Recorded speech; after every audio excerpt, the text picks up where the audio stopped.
Hello, hello, hello. This is your sister, Denise Jenkins, coming to you live on Juneteenth. I promised you all a Juneteenth special revelation about Juneteenth in our ancestors' struggle.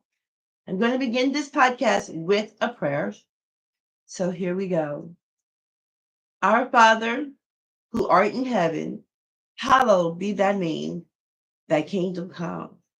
Father, I pray in Jesus' name that you bless this podcast. I pray that my listeners and my viewers receive this message wholeheartedly and begin a great day and a great life. That the book that they're about to begin to read will be finished and it will be written the right way. In Jesus' name I pray. In Jesus' name I pray. Okay, now, first, before I start our Juneteenth celebration podcast, I would like to sing the Black American A Pledge Allegiance. Okay. I pledge allegiance to Black America, the true facts about my ancestors. They were brought here to be slaves. They built this country, and yet when they died, they were laid in unmarked graves. I am a free woman, a free Black woman in demand, a free Black woman. Do I stand in commemoration of our ancestors for a new Black nation with power, wisdom, knowledge, and a peaceful communication. Yet we stand, rich or poor. For our ancestors, we shall soar. There we go. Okay. Now, we all celebrate Juneteenth, okay? Because but about 5 years ago, it was released to us as the original day that our ancestors were set free. Okay, here's the truth about Juneteenth. Okay, ready? Let's go. Now, President Lincoln signed the 13th Amendment in April on the 8th day in 1864. The slaves did not know of this information until Juneteenth of 1865. Juneteenth, June 19th, 1865, was the day that our ancestors had the revolutionary reveal of our freedom. Okay? Now listen here, guys. A group of slaves in Gallatin, Texas. This is all the way in Texas. They were informed on June 19th that we were free from slavery. On June the 19th of 1865, when in fact we were free a whole year before this time, and it was not told to us until a year later. Then we received that information. And as I go through this podcast with you guys, I will reveal to you why. Okay. Now, here again, I was looking and it tells me again September the 2nd of 1863 was the original day that our president Abraham Lincoln signed the Emancipation Proclamation. Okay? Looking back at those days and seeing how that secret was kept from us, how it put fear in their hearts. And I understand why. The home that I was brought up in, They let us all know about slavery, the effects of slavery, and how it came about and when it ended. Okay? Now, even them, my ancestors back in those days, and then my relatives to come along after them, they really thought too that July the 4th was the actual day to celebrate. They had no idea either. None. So for years and years, we have all celebrated July the 4th as a day of freedom for our ancestors. And it really wasn't. Okay? Now, when I look about the ceremonial times, when I look upon that and I read my notes, and I see that April the 8th, 1864 is when it was passed through the Senate. Okay? The Senate passed it. Okay? And then the House passed it January 31st of 1865. That's way up here. Wait. Okay. Now,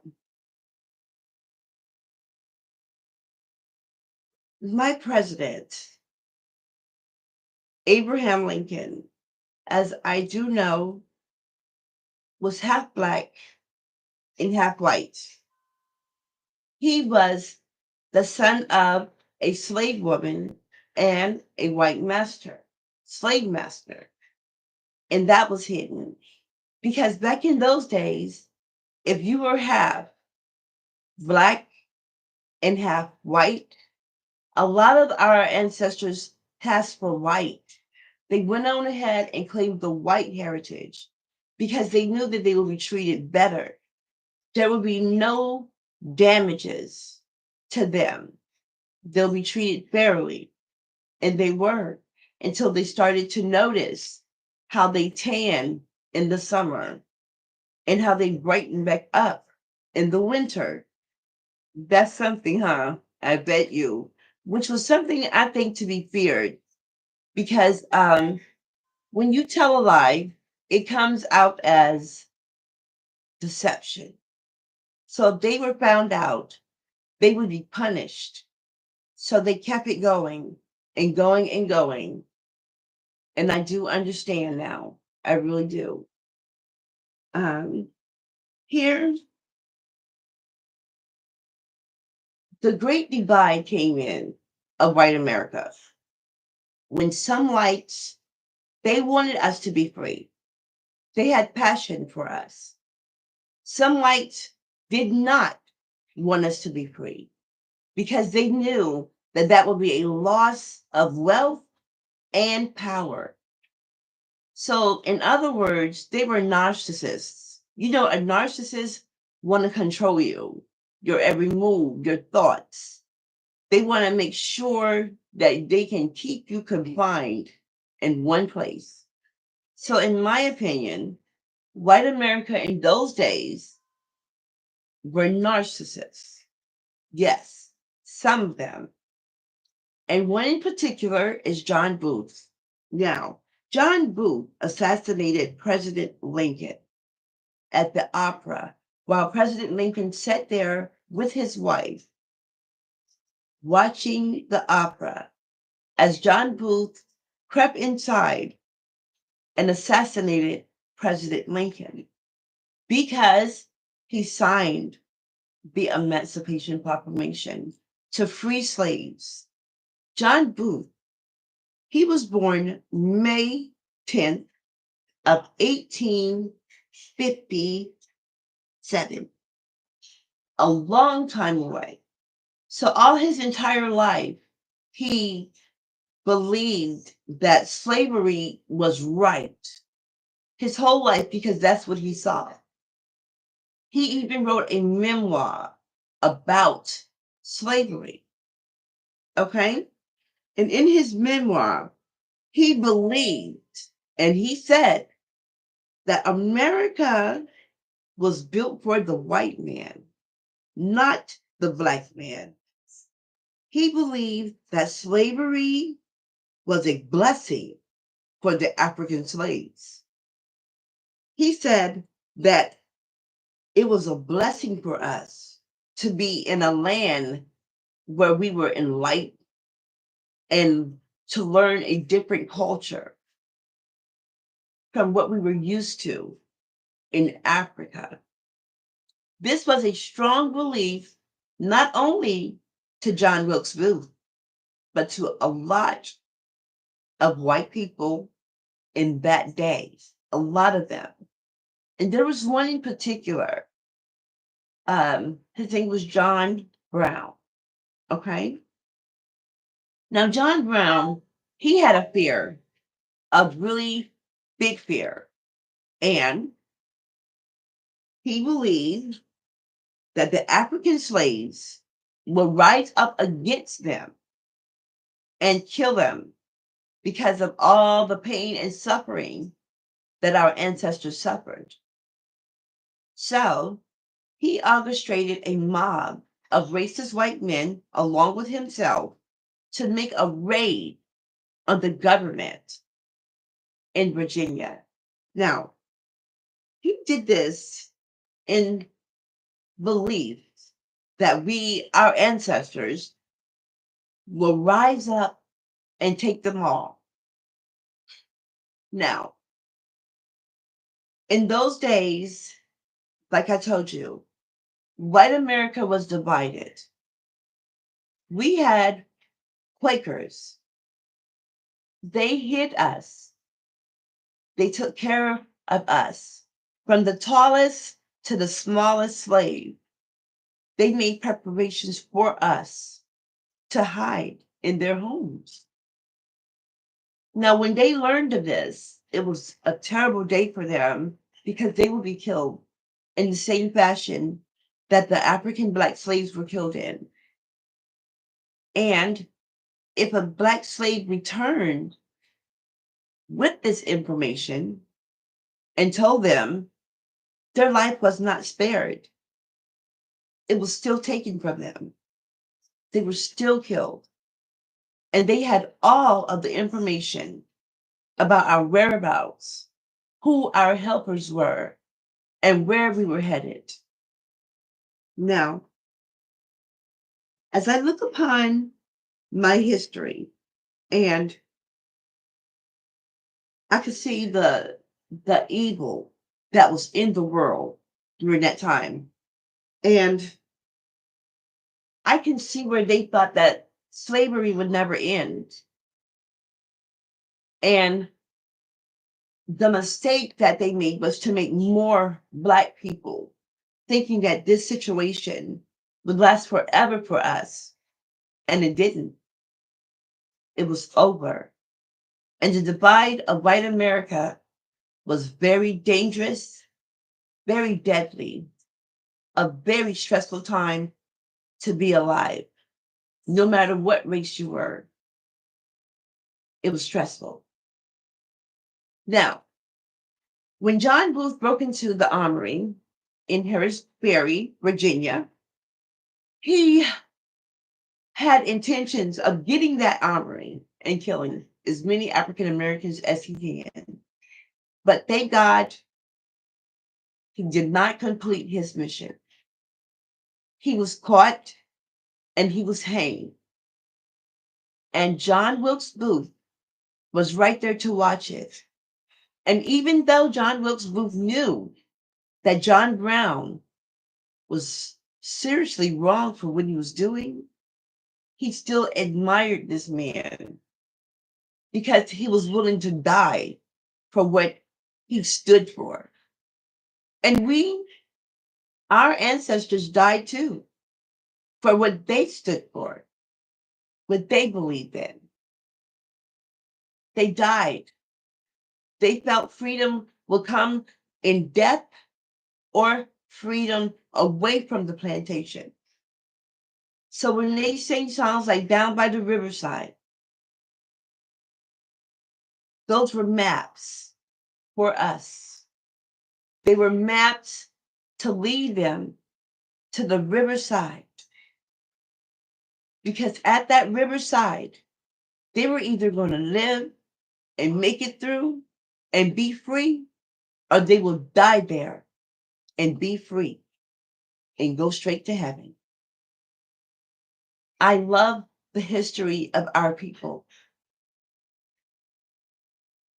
the strength, not the slavery, but the strength and the courage of our ancestors. It was so dynamic. We are a dynamic nation of Black people, and we do stand for something. I wanted to come back and do a cover tape of what I just covered because it is important. Now, I told you once before about the Jim Crow letter, and that letter was real. It was real and it was actually written. It was written so that there could be jealousy placed among us so that we will destroy each other. Just like the recipe book that our grandmother left from generation to generation, if you follow those directions, those ingredients, piece by piece, the way she wrote it in that book, and if you ever taste your grandmother's famous sour cream crumble pound cake and you made it according to those directions, it will taste exactly the same. So when I look at the Jim Crow letter, I look at the Jim Crow letter as a recipe for a destructive Black person. He said, take the darker slaves, put them to the back in the field, put the lighter ones up front and in the house. Assign you a slave for the field and a slave for the house because they're going to come back and tell you everything that the slaves are doing and what they are thinking. They're going to come back and make sure that you know. Treat them really good. Make them your pets. We got to turn the younger Black woman and the older Black women against each other. That way she won't know her heritage and where she's from, what she's worth. Turn the younger Black man and the older Black man against each other so they don't know their worth or where they're coming from. He said to them, if you repeat this recipe over and over and over again, they will kill each other for us and we will not have to do it. They'll use their own hands to do this. And over time and over the years, it has come to pass that the Jim Crow letter is a real letter. It is evident in the way our young Black men behave to this day. The way the young Black women behave to this day. It is evident that these things were written and read and acted out. Now, I can imagine how hard it was for our ancestors. I can imagine how it was to be a slave. And I don't want to be that ever. So, Kanye, I saw your interview and the things that you said. And at first, I was angry with you, but then I thought about it. Wait a minute. Kanye West is a Black man in America, and his ancestors are slaves, African slaves, just like mine. So over the years, he's been misled as well. So then I listened more to what you said, that slaves enjoyed being slaves. And everything that you said about Harriet Tubman, I can not understand that part because no one wants to be a slave. If you go into the prisons and the county jails and you ask a white person, do you want to be free? And he will tell you yes. And if you ask a black person in prison or in the county, do you want to be free? And they will tell you yes. No one wants to be in captivity. No one wants to be a slave. No joy to be raped, have your children taken from you, be put on a breeding camp, and have your babies come out and you never embrace them. You never take them. They're made for profit.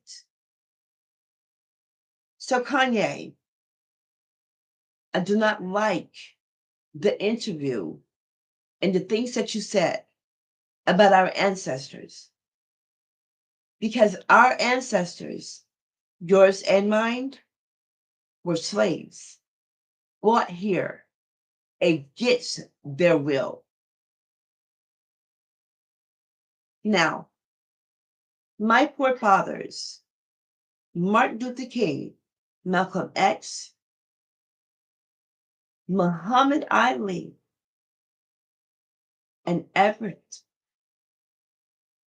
those are our forefathers for Black America because they stood for something. And what they stood for was equal rights for Black Americans. They stood for something valuable, something rewarding, and something great. When they were removed from our lives,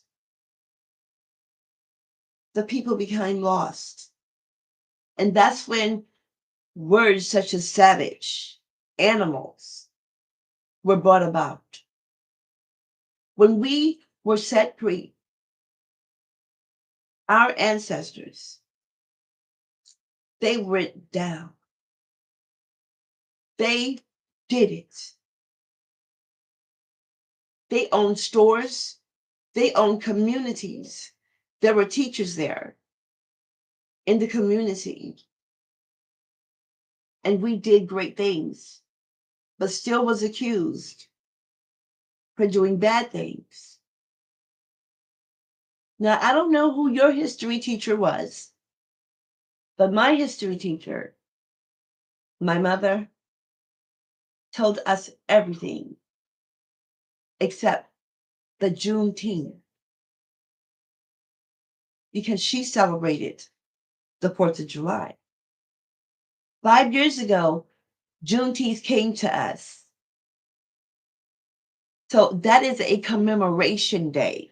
It is not the actual day that we were set free. It is a day to commemorate our ancestors' freedom, their struggle, and their courage. We're free today. All of us are. To do what we want. That's good, I hope. Because if there were Black unity the way it's supposed to be, we would not have Sha'Carri Turner's death, Trayvon's, George Floyd, our brother Aubrey, our brother Kenneth Johnson. There would not be those times because no one would look upon us and say, wow, they really don't like each other. Wow, they are the recipe. Wow. Do Black Lives Matter? It does. Black Lives Matter no matter who take our lives. It matters. I came back to you guys because I needed for you to get a clear understanding of how it feels to be free, how it feels to be informed day by day. Ancestors of ours, they died. They could not learn to read. They could not be caught reading. So let me tell you something.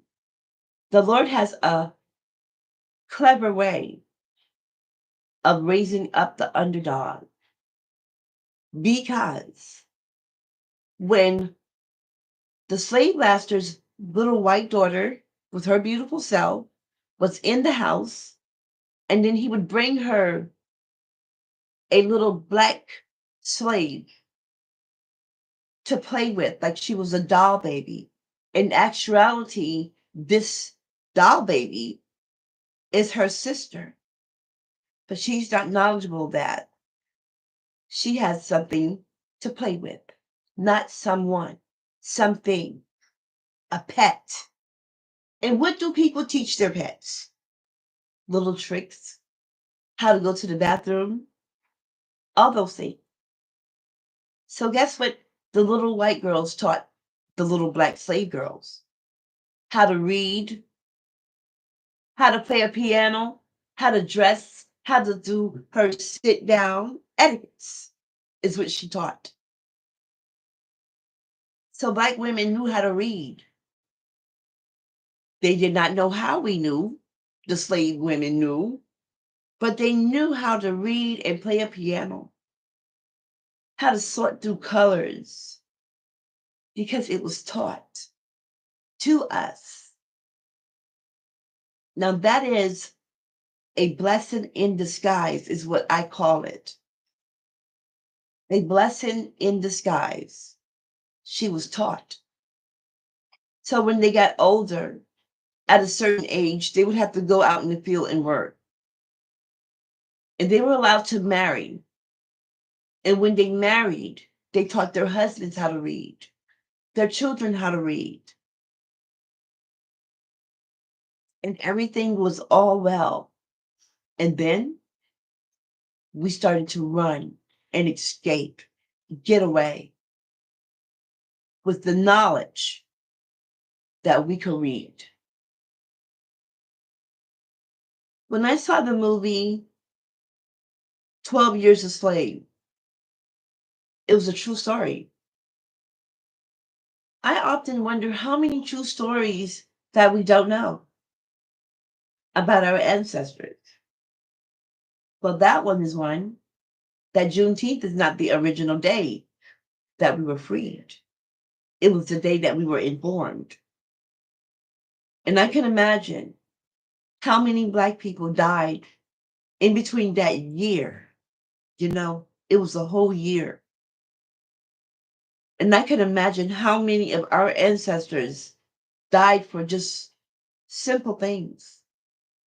Dropping an egg, a little too much pep in your step, looking suspicious.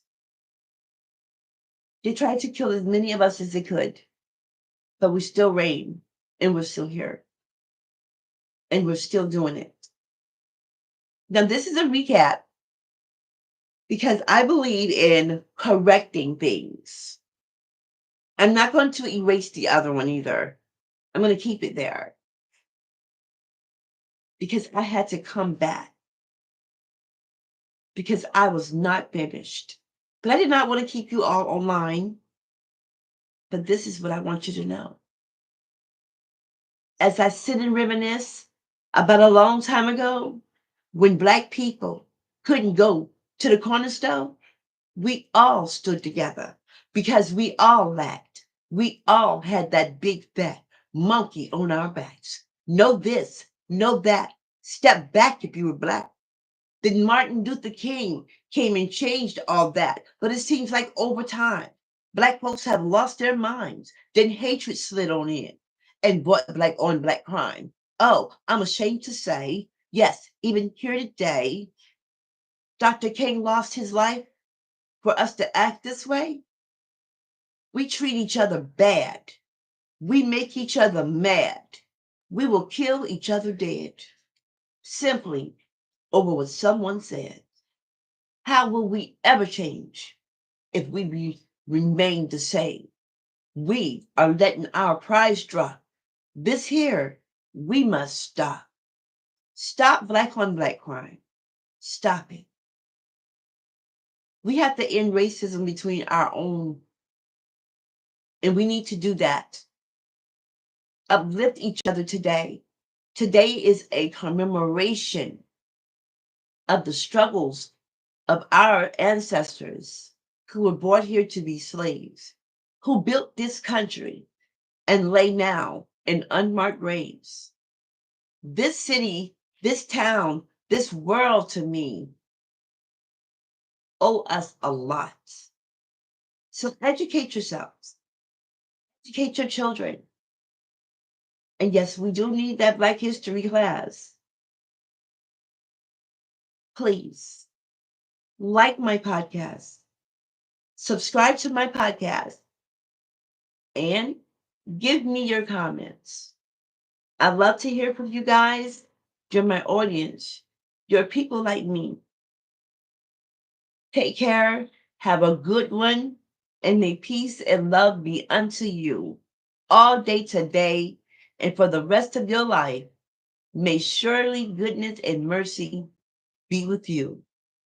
Peace out.